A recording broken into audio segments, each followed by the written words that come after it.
The following podcast is intended for adult audiences. You can also watch the interview on YouTube. See the show notes for more information. I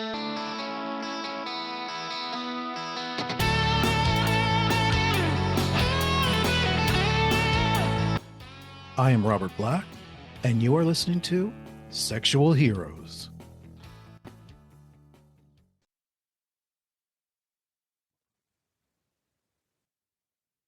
Hi, Kaelan. Thank you for being my guest today on Sexual Heroes. It's my sincere pleasure. Thank you for having me. Yeah. First, can you just kind of introduce yourself to my listeners and viewers? Just kind of give them an idea of, what you're about. So my name is Kaelan Strouse. I identify as a spiritual coach and guide, helping people to reconnect with their authentic, radiant, joy-filled selves.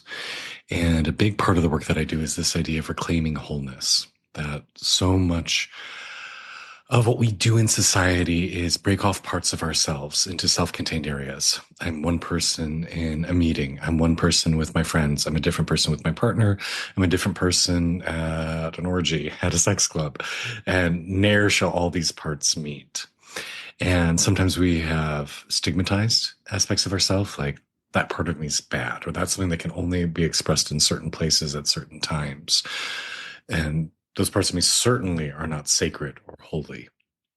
And I'm a big believer that the totality of the human experience is one of sacredness, that we are the universe embodied in physical form, that we are whatever you want to call it, the oversoul, God, consciousness, all of it is sacred. And that when we bring all these respective parts back together and start to appreciate them all and allow them to coexist together, that's when we start to open a gateway to a higher state of being. And so my work I do with people is really about reclaiming that whole self, overcoming shame, embracing your body as sacred, your sexuality as sacred, to really dive deep into your meditation, to your connection to nature, our connection to each other, because I think the divine exists in all things, all beings. And so when we start to recognize that in each other, that we then see our own magnificence reflected back, our own radiance. And so my role is that of helping people discover wholeness and to find the deep ecstatic joy in being here, being now. Regardless of how crazy the world might be, there is joy to be found in being here. Okay. Yeah, that's sums it up. Before I get into my questions, I just want to do a quick shout out to Jeff N, who has been my cheerleader in doing this interview because he knew I was nervous about it. And a shout out to Michael D, who has just been a really strong supporter about getting back to the podcast. Well, welcome back to podcasting, and I have no idea why I would make you nervous. So it's a pleasure to get to share some space with you. Because you're my hero. Oh, dear. Oh, dear. All right. So to start, I want to first, we're going to talk about me for a minute. Please. It's one of my favorite topics, so please continue. And we talked a few weeks ago about me, and I don't know if I shared this story, but I want to just talk about one of the most profound moments in my life. And we're going to circle back to you. So I was at an event, and there was a booth or tent with free mom hugs. I don't know if you've heard of them before. Oh, sure. And I was talking to them, and I got a free mom hug. It was nice. And there was a man there too who had a shirt that said free dad hugs. And I don't know if I said, "Oh, can I have a free dad hug?" or he asked me. I'm not sure. But he gave me a hug. And I naturally just tried to pull away very quickly. Mm. And he didn't let me. Mm-hmm. And he held me very tight. And I thought, at first, I was like, this is weird. And then at some point, the whole world vanished, Mm. and I started crying. Hmm. I was sobbing. And I guess that's what that's supposed to do. You know that. Yeah. That's why they're there. Yeah. My dad never hugged me, Yeah. and in that moment, it was like I got that hug that I never got. Yeah. Um, so why did I tell that story? Well, the other day I commented on one of your videos, and I think I said, something about thanks for calming my mind, calming my mind. I'd watched one of your meditation videos, and um, it kind of, it's not the same thing, but you kind of spiritually hug me when I interact with your content. Mm. And so that's when I'm kind of drawn to you and your content. It reaches this part of me that needs that. And I know I'm a lot older than you, but, but, and as you get older, it's less and less frequent that you find people that you look up to, that you think you can learn something from. And you're one of Yeah. those people for me. My God, that's so sweet. Thank you. Um, I love that we bring up the topic of dads because it's something I've been thinking a lot about lately. Because I dedicated my new project to my father. I My know. father, my father passed away in September, I'm and so sorry. there's no. It's honestly, it was the right time for him to go, and it was his. There was an element of choice for him that he knew that would he continue, his quality of life would be tremendously diminished, and so I really do see it as a release and not a loss. And when I've connected with his spirit since then, I just feel so much joy that he's experiencing on his next stage of his journey, and so much love. He's been so present in our space. Like every time I talk about him, lights start to flicker, including during his eulogy. As I was saying, lights are flickering when I talk about my dad. The light next to me started to flicker in the room. So he is so here. But one of the things I've heard, and I don't know if I necessarily agree with it, but that a lot of times you'll notice with people in their sexual orientation that they're playing out their trauma or their lack of what they didn't get with their parent, with their partner. And so, as gay men, a lot of times we have a lot of trauma with our fathers that we're figuring out with our male counterparts as lovers. And I grew up in an interesting household where my father was a closeted bisexual.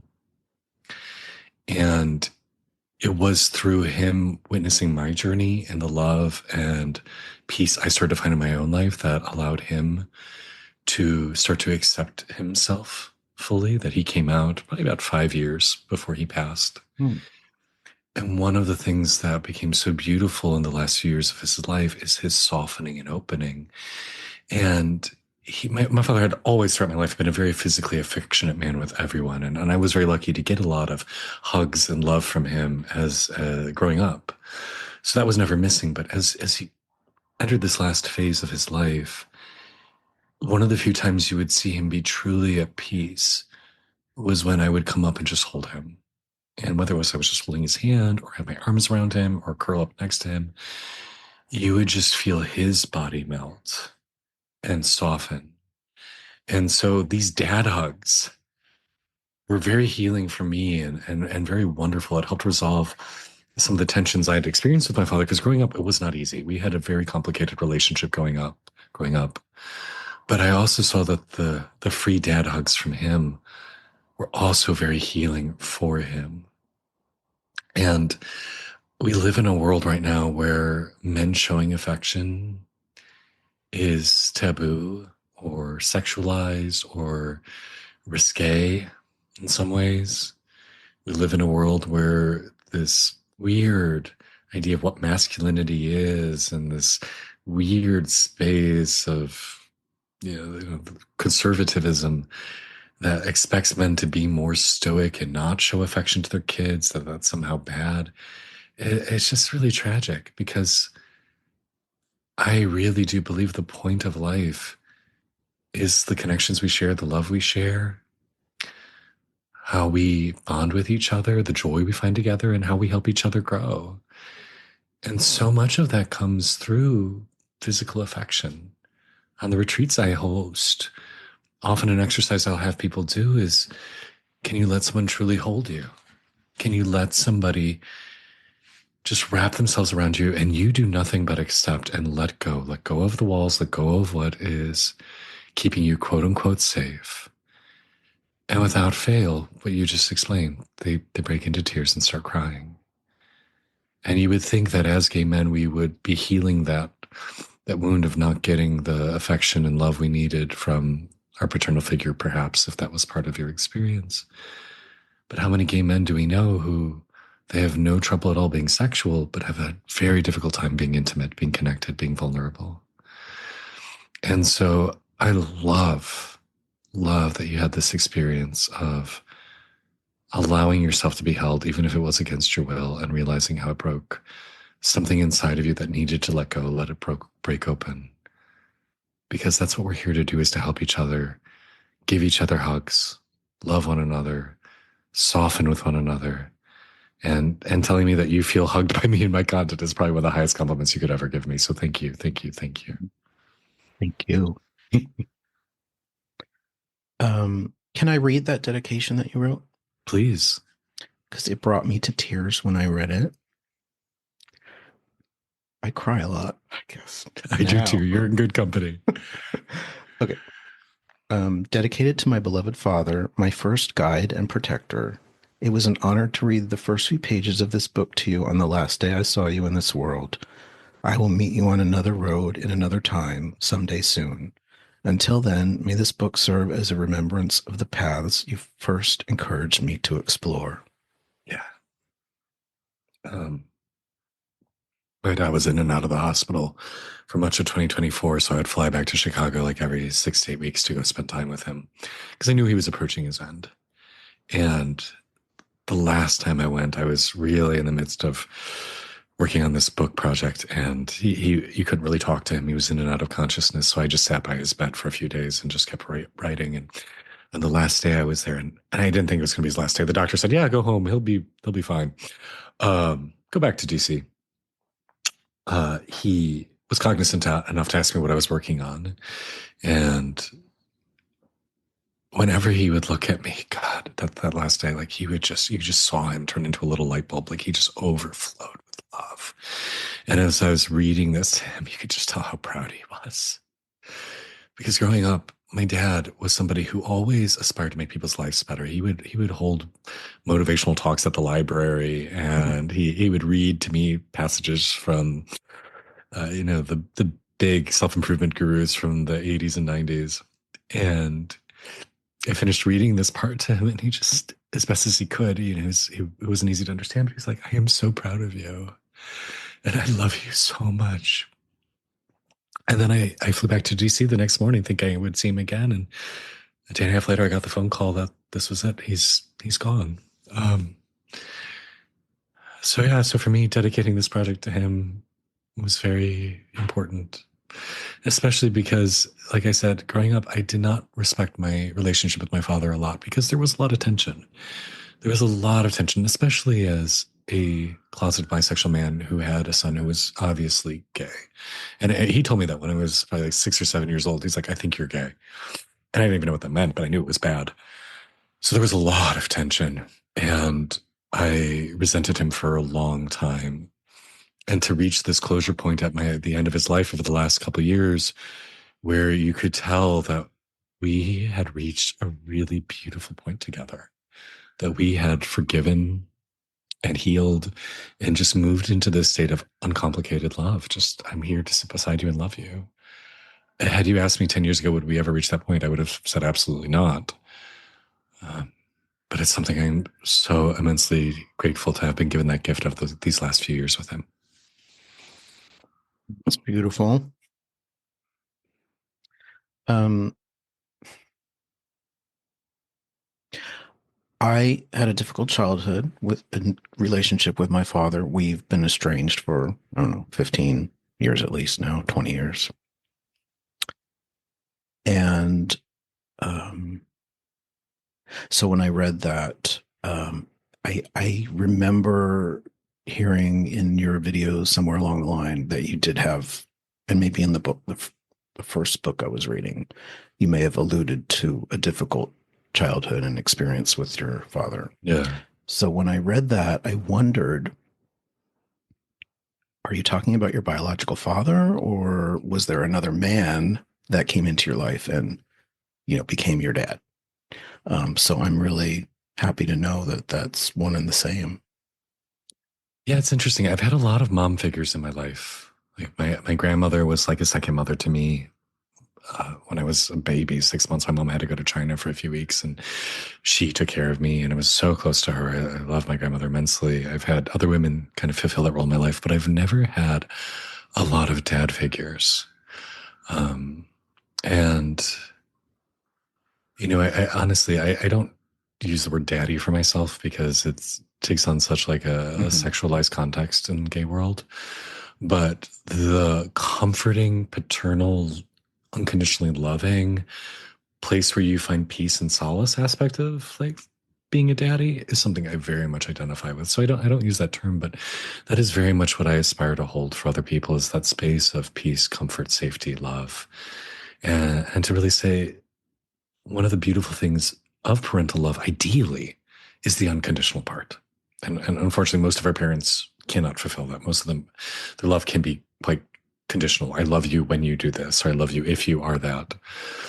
But ideally, it should be something else. And that's one of the things I always tell people, whether they're on a retreat or working with me one on one, is saying this is a space where you can show up and be whoever you are. Whatever you feel, whatever your thoughts are, whatever you're saying, whatever you need to experience, you are welcomed here. And that doesn't mean I don't have boundaries to keep people safe, but to say, just because you admit something quote unquote terrible doesn't mean I'm going to stop holding a space of love. Just because you do something, that society deems as being inappropriate. Let's say we're doing an activity on the retreat where I've invited people to be naked and, you get an erection and are so turned on and, oh, this is so shameful. You're not supposed to do that in a public setting. So what? This is human. This is beautiful. We love you. Just be yourself. And so to try and create spaces where the vibe is love, the vibe is acceptance, the vibe is you are safe and cared for, I think is such a needed thing in these chaotic, crazy times we find ourselves living in. And I want to talk to you a little bit about that in a moment. Uh, Um, my,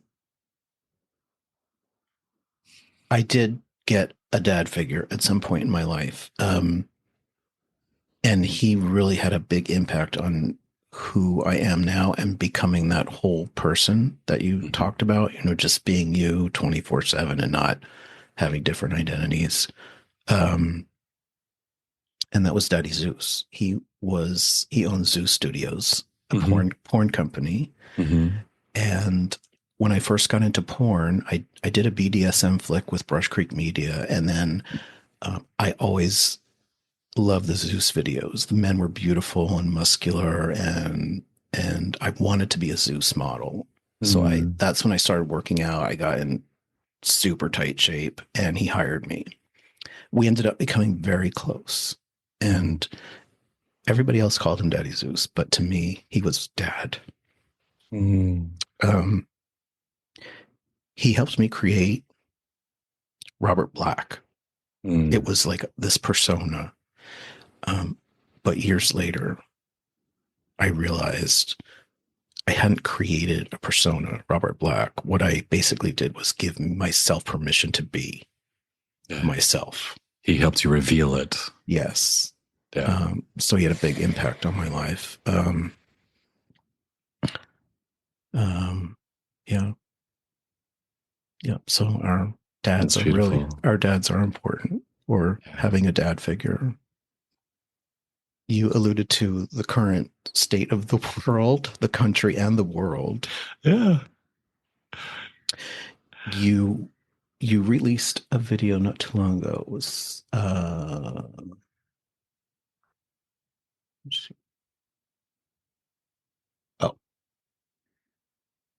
oh the world feels heavy. Here's how to find peace and light again, Mhm. which I definitely watched.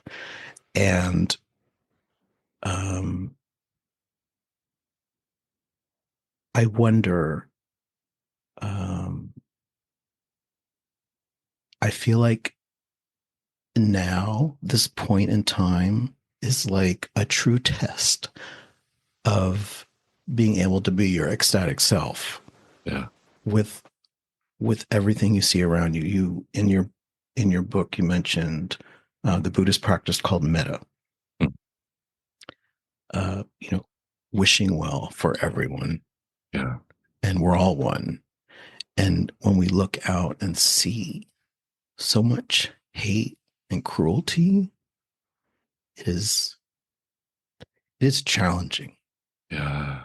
And I have reduced my own consumption of news to like very tiny amounts. Yeah. We have to, for You self-preservation, have we have for to. self, Yeah. yes, you do. Yeah. Um, but it's still there, and it's really challenging. I feel like Uh, what you do now is needed more than ever. I think it's so important for us to realize, and this is such an advanced skill, so it's very much a work in progress for me and everybody. Uh, but our outer circumstances do not have to dictate our inner experience. Yep. That peace and joy and love are qualities that are always present inside of you. It don't matter what's happening outside. The world could be falling to pieces. There could be riots in the street, and that is all very real, and it feels dangerous, and yes, it might be. But there's also a universe inside of you. And one of the ideas that I love, and I come back to time and time again, in Sanskrit, there's a term called Satchitananda. I try to avoid using Sanskrit nowadays, mostly because I don't want to feel like I'm co-opting another tradition, but there isn't an equivalent in English, so I'm going to use it for this example. And Satchitananda is what is our universal internal state of being. When you strip away everything else and you go deep, deep, deep within, and you eliminate everything that divides us, at our core, each being is truth, bliss, and awareness. That our most fundamental state is truth, bliss, and awareness. And so, regardless of what's going on the outside, you can dive deep, deep into that space and find it. Now, it's not easy, and our society doesn't teach us how to do that. But when we look throughout history at the stories of like the great saints and the illuminated ones and the seers and the sages, what we see are those that it doesn't matter what the external world is doing, they're still in that state. And there's countless stories throughout history of someone giving someone a glass of poison who's in this enlightened state and they drink it and nothing happens because they're so detached from the external drama that the chemicals don't even affect their cells because they are just so rooted into that state of bliss and joy. And as I've been engaging with this current, excuse me, but fuck fest, that is the current administration and world events that's going on, it's become very clear I have no control over this. I have no ability to influence this whatsoever. I actually live across the street from where Trump was having his two rallies on Inauguration Day and the day before, and I watched his car pull in and out of the garage. And I can talk a little bit about the interestingness of that experience and what I felt energetically. But what came of that was me realizing, like, oh, crap. There is something about what we're going through today on a global scale that is preordained. This is something extremely karmic. This is something that was you as a world society are about to go through this, and it's going to be very difficult from a lot of people. But this is part of an agreed upon reality that you chose to incarnate in this time to go through. And you cannot change it. So if you keep directing your focus into it and getting caught up in the fear and the anger and the drama, which is all very real, I'm not going to say it's not, and you have every reason to be afraid and every reason to be angry. But what I know is it does ultimately no good because we can do nothing about it for the most part, but we can, by doing that, give them our energy. We can give them our joy, our love, our peace. And then that just accelerates it. It just feeds them. Or we can separate from it and say, I can maybe change nothing out there, but I can change the world in the 2 feet around me and in the couple people that I have close to me that I can share it with. I can create a blissful, peaceful state right here if I open my heart and dive into that and connect with love and compassion and joy right here and stop focusing out there. Because we know we never make good decisions when we're afraid. We never make good decisions when we're angry. But if we can make those decisions from a place of calm and love, we'll choose better. And ultimately, these individuals who are, tearing down our society, this is going to sound really bad, but I feel bad for them. It sounds controversial. I feel bad for them. I have a lot of sadness for them because anyone who's been on a spiritual journey knows the inner and the outer world are reflections of each other. And what you do to another being, I don't care if it's an animal, a human, any sentient being, what you do to another being, you are ultimately doing to yourself. And so if you purposefully enact cruelty onto someone else, you are scarring yourself. You are cutting into your own soul. And so just imagine for an individual who has spent most of their life relishing destruction, relishing not caring about their effects on other human souls or animal souls or plant souls or whatever you want to call it. Think how much damage they've done to themselves for one body to endure all of that cruelty and all of that malice and all of that lack of concern. It almost makes you want to weep with sadness that one person would have to go through all of that. And be very sure there is always a karmic debt. Anything that happens to you, you will have to bear the fruit of those actions at some point. It might be 10 lifetimes down the road. It may not be, you may not see it, but you will be paying your price at some point. And my goodness, what a price that person is going to have to eventually go through. It is devastating. And so when we bring up this idea of metta and compassion, I have tremendous compassion for these individuals because they do not know what they do. They are unaware of ultimately how they're fucking themselves over.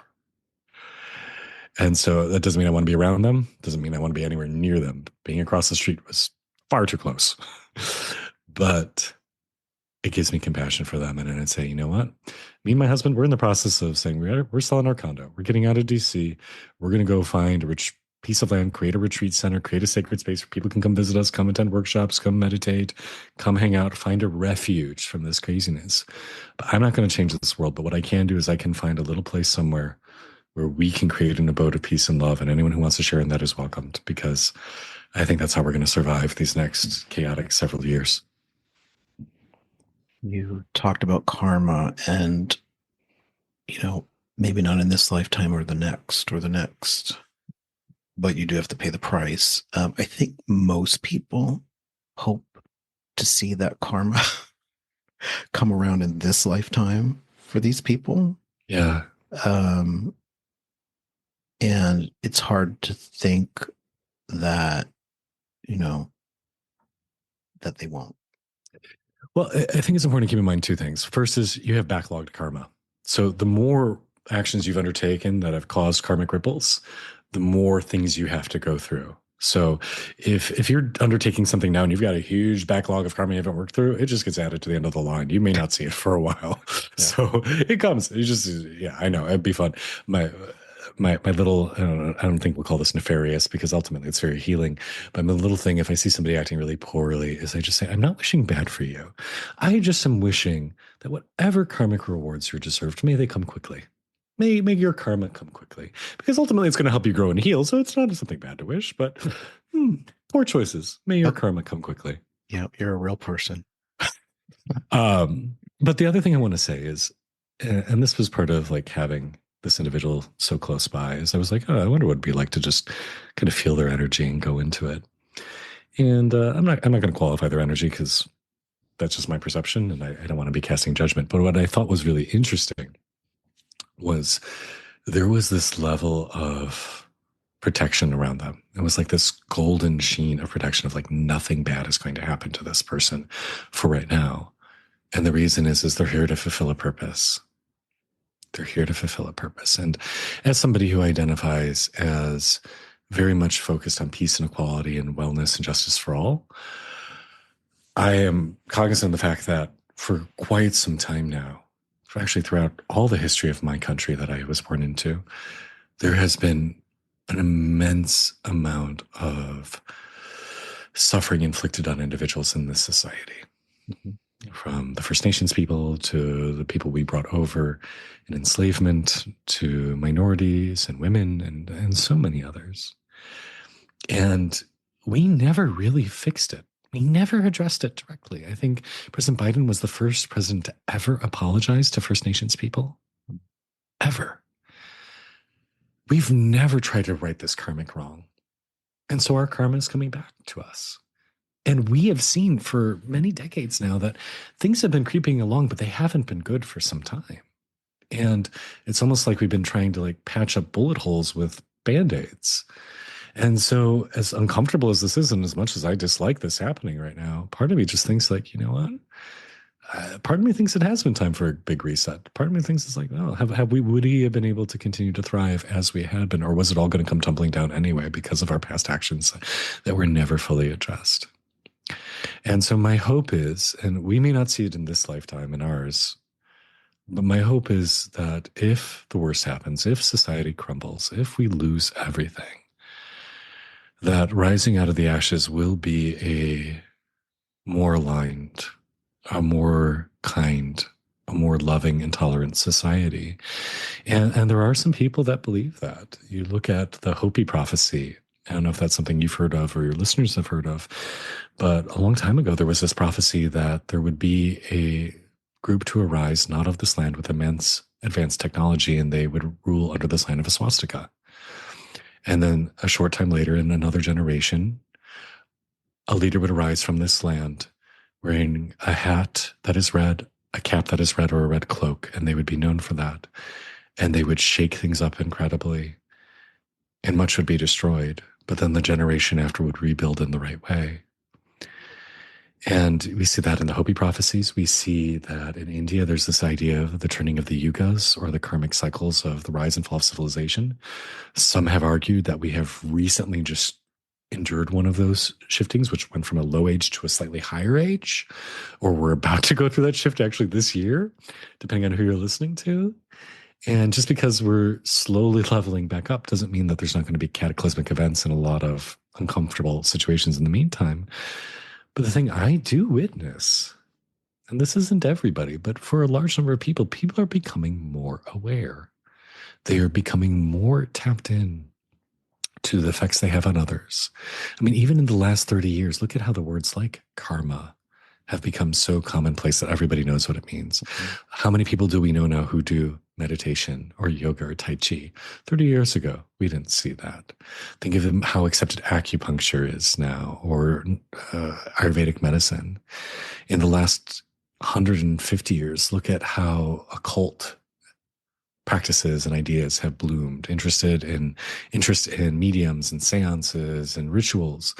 Like the awareness of our energy has been blooming on this planet, that we have changed so much in just the last century or so.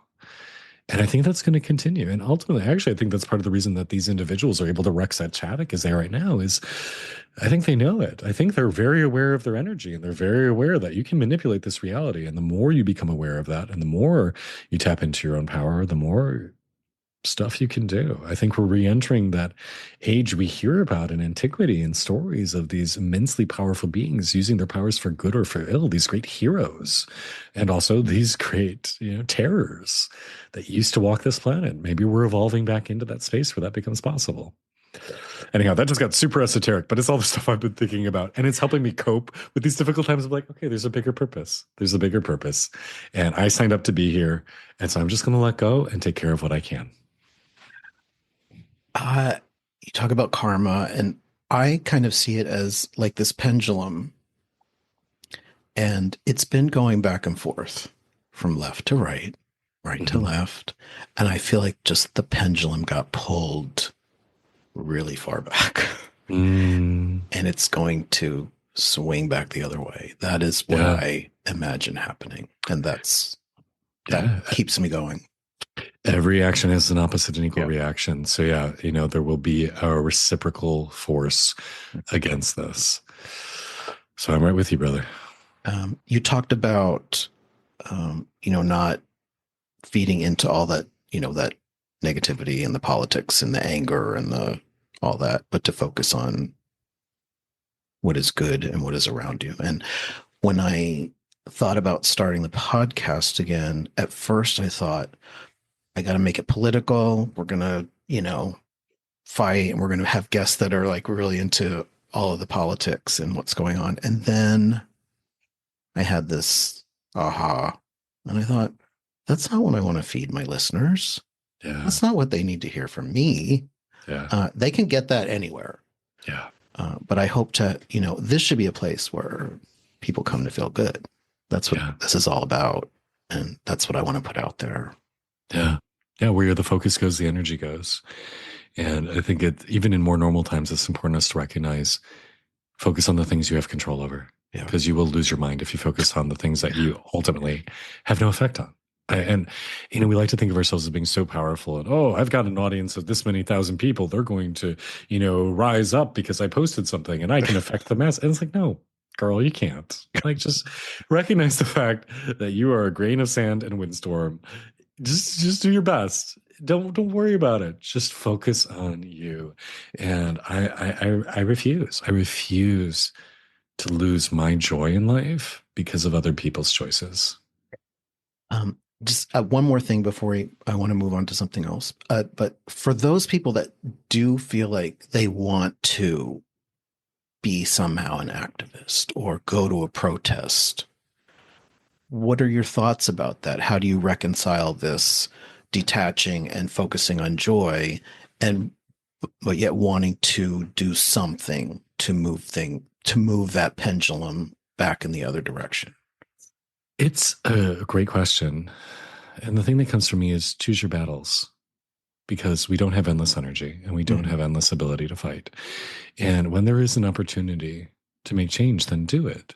But the key is recognizing, is there an actual opportunity to create change? Are you throwing yourself against an immovable object, or are you throwing yourself against an object that can budge? And so can you engage? Absolutely. And if that's something you feel called to do and that's part of your soul's purpose, great. I would still encourage you, do it from a place of kindness, centered openness, because you will have a much better effect. And I can tell you, in my own experience, and I really do feel this is a karmic truth, that your aim will be truer when you are in a place of stillness. If you are raging and whirling about, you will have unanticipated consequences from your actions. It's like, a stone ricocheting off of you. It's not going to go the direction you necessarily think. And every time I try to respond to something out of anger or out of fear, it does not have the result I hoped for. But when I can come from stillness, peace, then I have a much better chance of affecting the goal of hitting the target. And I think this is why we see throughout stories and movies, right? The best spies or the best, military people, that they come from a place of coolness. They're not coming from a place of agitation, because they know that when you stay in that place, you're going to get a lot more done. Yeah. Great. Thank you. Yeah, for sure. And this is my limited idea. I don't know. Who knows if I'm right, but this is what I think about. Yeah. We need to hear that. Okay. I want to talk about something fun. Yes, please. You're all about meditation, right? A lot about meditation and masturbation. Yes. And you talk about masturbation being meditative. Yes. And a lot of my audience are baiters, part of the masturbation subculture. And that's how I feel about masturbation. For me, it is very meditative. It is a daily practice that gets me in my happy place, and the world just disappears. And you and I both appear on Chatterbait, and I saw you there. It wasn't the first place I had seen you, and when I saw you there, I was like, "Oh wow, he's on Chatterbait." And it was different because you converse with your audience, and it's about spirituality and Yeah. And there you are naked and masturbating. And it's like, Yeah. it's okay. It's cool. It's not We all do it. shameful. We all Yeah. do it. Yeah. And that's how I feel about it when I'm on there also. It's like, uh, it really, in order to be on there and have a 9 to 5 job and anybody can see you, you really have to let go Yeah. of shame totally to be able to do that and enjoy yourself and really connect with your audience. And and that is a very that's a sacred space for me. I know people think chatterbait, you're just jerking off on cam, but it is it is it's a beautiful outlet for me. Yeah. I I'm going to respond directly to what you said in a moment, but I first want to flip this conversation around by saying it's really messed up that we even have to have this conversation, that we live in a society that says the fact that you have sexual organs is shameful. You should keep them private. Literally every person on this planet has sexual organs, with maybe one or two exceptions, right? Like, but 99.999999999% of people have sexual organs. The vast majority of those people enjoy touching them, enjoy playing with them. Most people have sex or masturbate or enjoy sexual stimulation in some way. And yet we live in a society that says, oh, that's bad, that's shameful, that's sinful, that's dirty. That's something that should be done in darkness or secret or hidden. And don't tell anyone about it. Don't talk about it. Certainly don't show it. And if we lived in, I would say, a well society, the well society would say, beautiful, great. You're enjoying this magnificent gift you've been given because your body is the greatest gift you'll ever be given in this life. It's a blessing to have this body. Celebrate it. Enjoy it. If someone's consenting to engage with you in a sexual way and watch you or partake, then enjoy that, right? People don't end up on Chatterbait because they just stumble there and they're like, oh my God, what are you doing? They chose to be there. And so, yeah, people all the time on, they'll be like, oh my gosh, I see you on YouTube, or I've read your books, or oh, it's amazing to see you here. I'm like, yeah, great, cool. Are you having fun? And in a well society, I think being naked with each other and sharing our sexual enjoyment with each other would be normal and healthy. That would be normal and healthy. And the sheer fact that we even have to have a conversation of, oh, it's so interesting that you can show up in these spaces and be open and authentic and unguarded and talking about spirituality. I'm like, whoa, how bizarre is it that we humans make a big deal out of this at this time in this place? And then to answer your comment directly, like, hell yeah. I firmly believe that we came fully equipped to have a more elevated experience of life, and that these bodies are able to help us have that, in particular our sexual organs. And for me, I see them being able to provide us with a heightened state of being, that the pleasure, the joy, the feeling of buzzing and flow and orgasmic energy, that as you build that and move that through your body, it allows you to tap into a more expansive, more joy-filled, more altruistic, kinder state of being. There's actually a term in Sanskrit called turiya, and it can be used to describe both the state of orgasm and also a state of enlightenment. And you think about it, when you're in the throes of sexual pleasure, you're not having hateful thoughts. You're not having thoughts of me versus other people.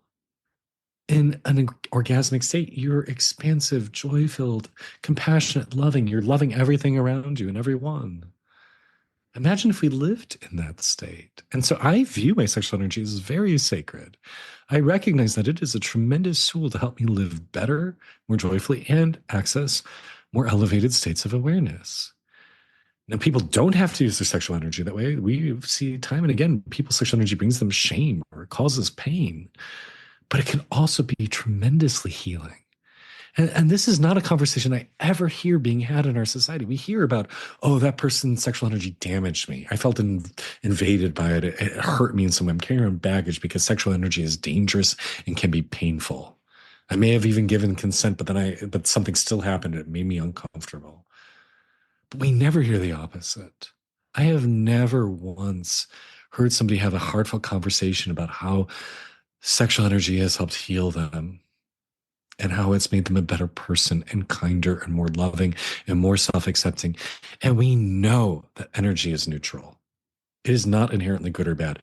Nuclear power can be used to generate electricity for homes or can be used to generate mass suffering and death. But the energy itself is neutral. Your sexual energy is a gift if you choose to see it as such. If you choose to see your sexual life as something sacred and powerful and uplifting and beautiful, it will be. If you choose to see it as something dirty and shameful and wrong and bad, then it will be. Mhm. And something people are often very surprised at is they're like, you're an immensely sex positive person and body positive person. You must hook up with people right and left and go to sex parties and things like that. And I said, honestly, no, Mhm. because it's so rare that you meet people who approach sexuality from an open, expansive, loving, mindful way. Even the environments that we see as being sexualized spaces, like if you go to like a sex club, most of the times they're going to be darkly lit. The dark rooms are very present. There's going to be, it's probably not going to be the cleanest or the most well ventilated or have, I don't think I've ever seen aromatherapy in a gay sauna or a bathhouse or a sex club.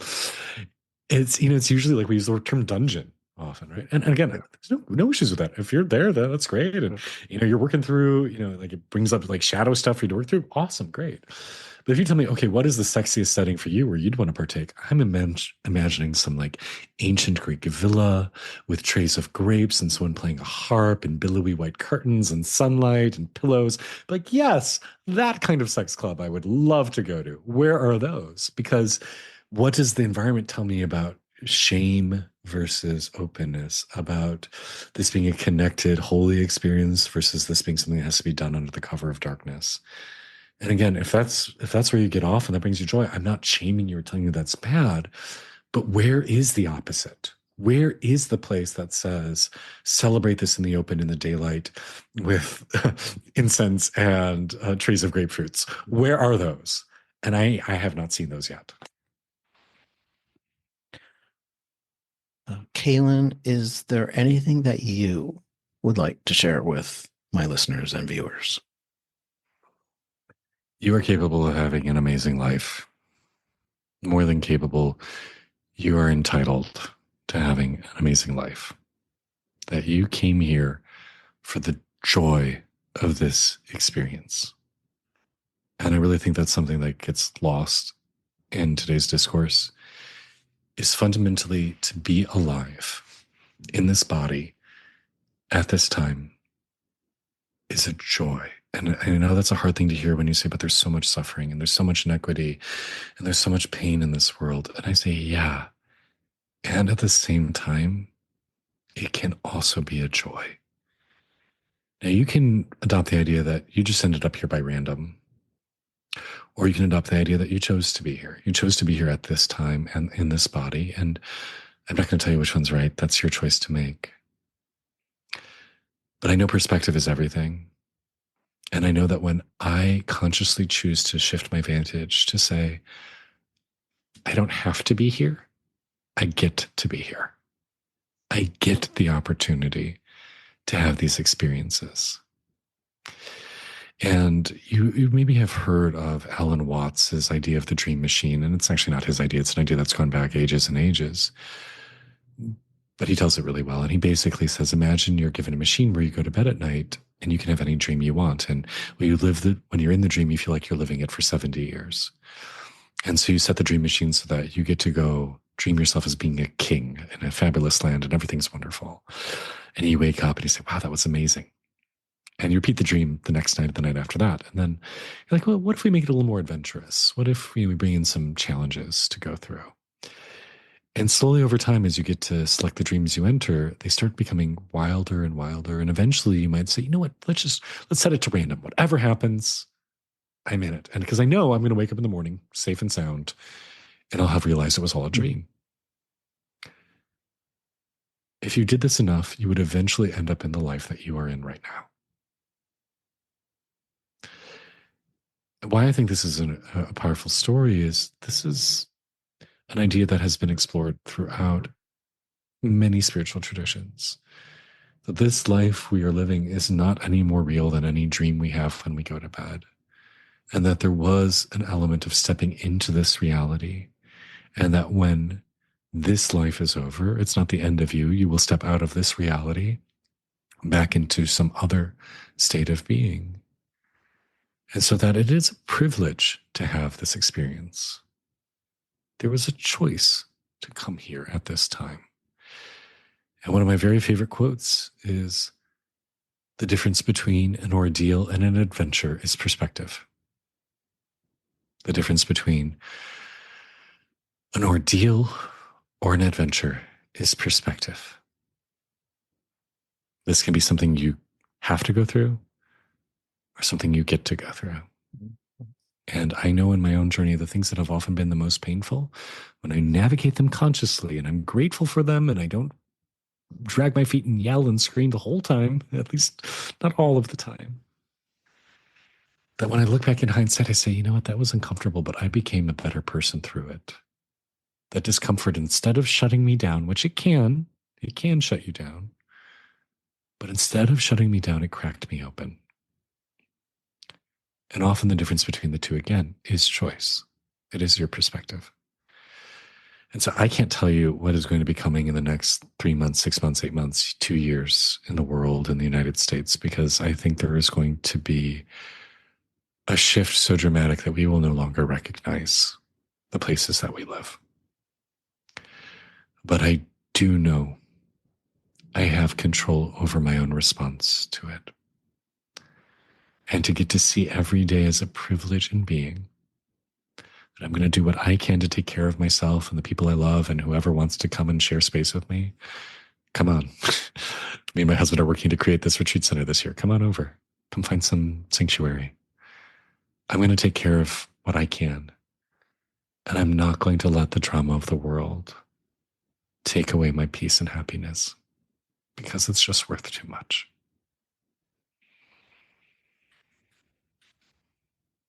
Wow.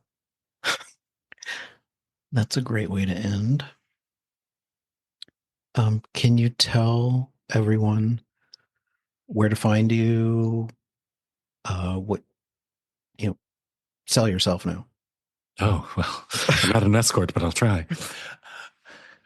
You can find me all over social media. My main platform is YouTube. I have 2 YouTube channels. My main one is at Ecstatic Self, exploring the intersection of spirituality, sexuality, finding belonging and authenticity. I show up naked or almost naked in almost all those videos. I also started a one where you can see me wearing a t-shirt, because sometimes that's off-putting to people, apparently.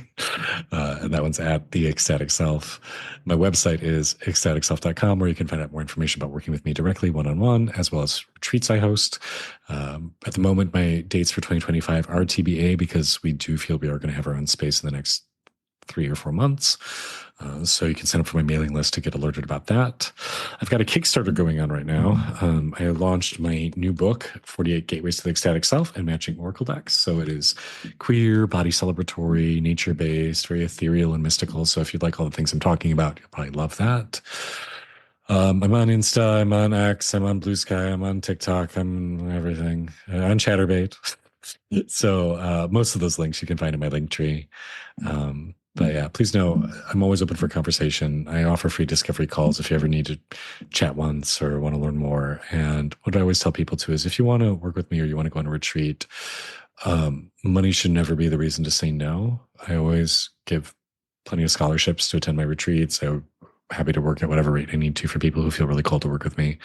So if this is something you really resonate with, just reach out, because I try to be accessible as best as I can be to whoever needs what I feel I have to offer. And I haven't had a podcast episode in a while, so I'm going to just make sure everybody knows that I am on Blue Sky right now at sexualheroes.bsky.social. And if you want to follow my sexy shenanigans, at Robert Black xxx.bsky.social. And all my links you can find at robertblackxxx.com. Love it. Kaelan, thank you so much for being here today. It's my sincere pleasure, my brother. Anytime, anywhere, just let me know. Okay, that's good to know.